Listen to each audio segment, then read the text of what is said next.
Hello and welcome to the first of what I plan to be a three-part series on survivability in STO. I'm doing this all through the lens of PvP, but there will be some crossover with PvE too as some of the concepts are shared. I touched on some of this already in my basics guide, but this will go more in depth and is intended for those who already have some understanding of the game mechanics. This segment will be about damage resists, and most importantly, how increasing your resist is so critical to staying alive. I know that seems obvious, but one of the most, if not the most common complaints I hear when discussing PvP is that player ships are too easy to kill, especially with power creep drastically increasing our outgoing damage over the last few years. This stems from a misunderstanding of how player ships are able to resist damage and heal much more rapidly than any NPC ship. Yes, player ships have much less hull, usually 100 to 200,000 at best. This is a pretty stark contrast to, say, a Borg tactical cube with over 8 million HP and Hive Elite. Based on how fast we've seen some player ships able to take down said tactical cube, it might seem hopeless, but a player ship dedicated to that much outgoing damage is giving up everything in terms of survivability in order to pull that off. If you're facing a ship like that, it'll be dead so fast it'll hardly even get a shot off. The usual response there is, well, then whoever gets the first shot off will win, but that's completely false. I've said this many times, but if your only experience in PvP is just jousting to PvE DPS builds nose to nose, then you don't really understand PvP in this game yet. With the right build combination, I've seen player ships take several million damage and still be alive at the end of it. So how do we survive with such a low hull value? Well, first of all, NPCs in this game do not have passive resistances, and only get them from active abilities like Oxidampers. As players, we have access to plenty of damage resistance traits, consoles, buff abilities, and temporary hull. Okay, first let's talk about, for lack of a better term, what I'll call Category 1 damage resist. This is a value like you would get from most consoles or traits. For example, this Pax Triburnium console.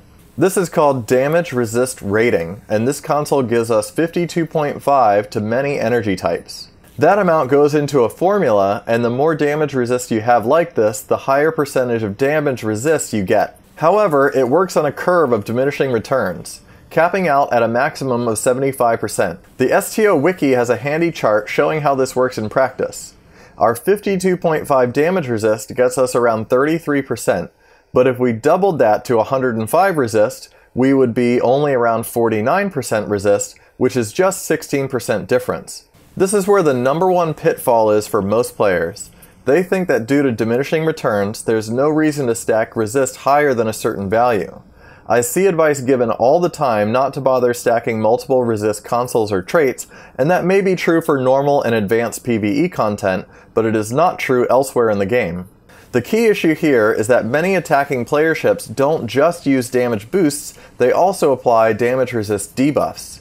In this respect, while the diminishing returns work against us while trying to build up a higher resist percent, they also work for us when dealing with debuffs. Let me illustrate with an example. I'm going to use Hostile Acquisition, a very common console in PvP, because it applies a flat negative 50 damage resist rating to a target ship.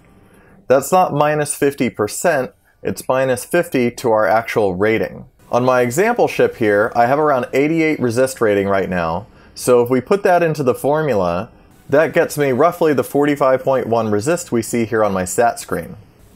When that debuff is applied, I now only have 38 resist rating, but it must be being applied somewhere else in the formula because just using the same formula now with 38 does not show the correct value to what we're seeing in game, which is 18.3%.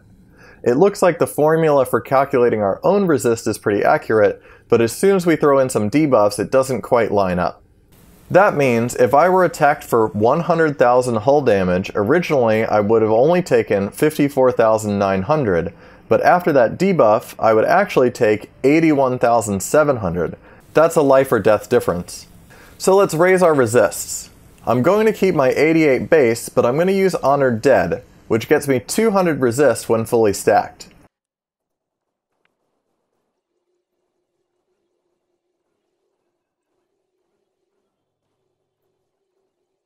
With 288 rating, our percent resist is now 66.2%.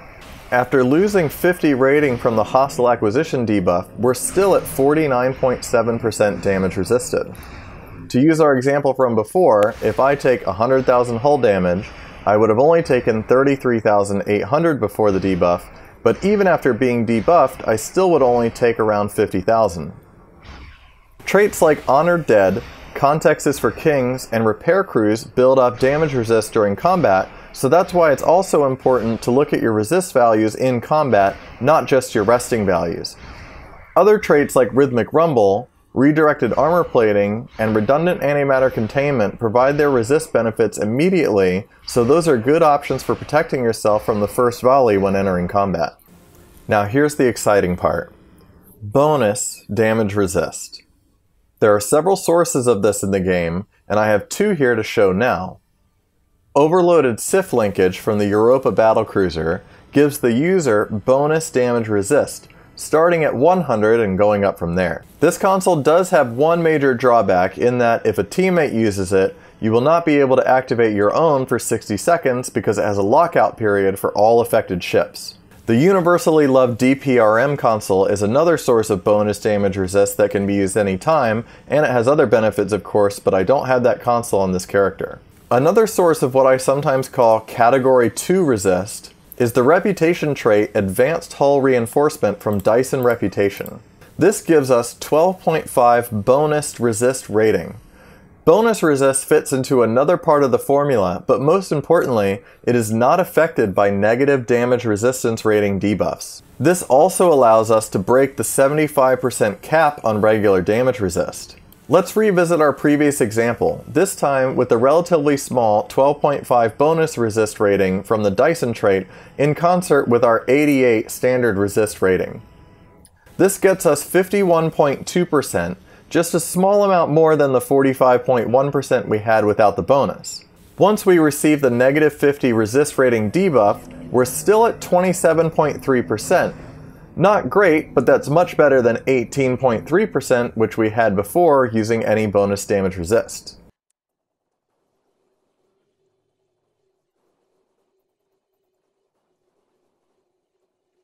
Now let's try with that 12.5 bonus resist rating and the extra 200 resist rating from Honored Dead. We're now at 69.9% resist and still 55.3 resist after the debuff from Hostile Acquisition. For comparison's sake, let me put the results up on the screen now. Previously, without bonus resist rating, we would have taken 33,800 and 50,300 damage in total. After adding just 12.5 bonus, we're instead only taking 30,100 and 44,700. Final example, adding a console, in this case overloaded SIF linkage, for another 100 bonus damage resist. So with 288 regular resist rating and now 112.5 bonus resist, we're able to hit 90.2 damage resist rating for a short period. Even after getting hit with the negative 50 debuff from Hostile Acquisition, we're still at 85.4 resist. That means, based on our 100,000 hull damage example, we would only take 9,800 damage and 14,600 damage while debuffed. Now there are plenty of other sources of damage resist rating. I only used Honored Dead because it was a flat 200, so an easy way to test with. Rhythmic Rumble, a very popular trait for PvP escorts, gives us a resist rating based on speed. With emergency power to engines and competitive rep gear, I regularly see speeds in the 250 to 350 range in combat, which equates to that much resist as well. This is also why slowing down escorts is such a big deal. It's not just about keeping them in range to shoot at, but it also hurts their damage resist too, since most of them are using Rhythmic. Now I have a couple of notes to add.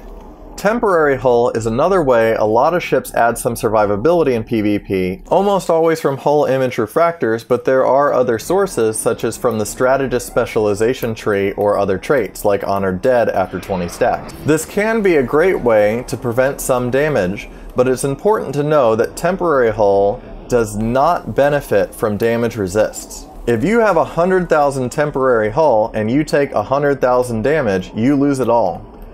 Damage to your temporary hull also gets recorded as shield damage, however shield hardness does not affect temporary hull either. Of course, Having shields up does still prevent some damage from bleeding through to the hull, but any damage that makes it through is a 1-to-1 ratio with how much temporary hull is removed. Alright, well I think that about covers it as far as damage resist goes. I hope this helps someone understand how to build a better ship that can survive in a PvP match. Your PvP matches should be lasting half an hour, not half a minute. Next, we'll dive into healing. It's very important to be able to restore any lost hull, especially if we're able to get our resist up to 66%, for example. For every point of HP we restore, it will take 3 points of damage to remove it. I'll go into further detail in the next video. Thanks for watching.